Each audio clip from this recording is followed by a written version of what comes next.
Longue de 300 km qui relie la ville de Lubumbashi à Kolwezi, cette route était d'une telle impraticabilité que ses usagers devraient mettre plusieurs mois dans des conditions extrêmes pour relier les deux points, surtout en saison de pluie au péril même de leur vie. Aussitôt arrivé à la tête de la province du Katanga, l'honorable Moïse Katumbi Tchapwe, grâce à une gestion saine des recettes du péage, va complètement réhabiliter cet énorme bourbier en l'asphaltant complètement. À ce jour, quelques heures seulement vous permettent, en toute saison, de lier ces deux importantes villes du pays. Et personne ne nous croyait. J'avais trouvé la petite route de 3 mètres.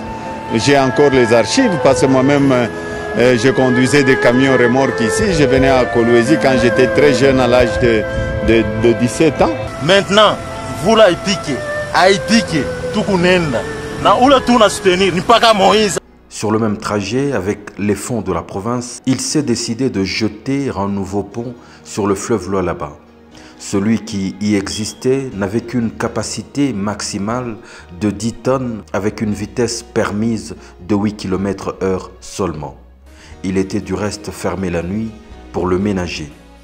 En janvier 2011, l'honorable Moïse Katumbi et son gouvernement confient à l'entreprise chinoise Craigset de construire un nouveau pont. 2 ans d'ouvrage après, une mégastructure de 110 mètres de long, 9 mètres de large et d'une capacité de 100 tonnes est inaugurée.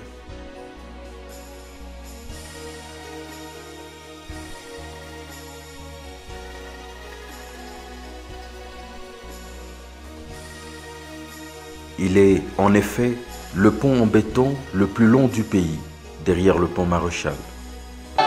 Un signe visible du réveil du géant Congo. Pour que ce géant se réveille, il faut de grands ouvrages.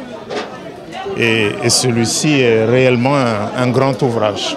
Et à comparer, vous voyez que ce n'est pas simplement un pont qu'on a construit, mais c'est aussi un saut dans la modernité.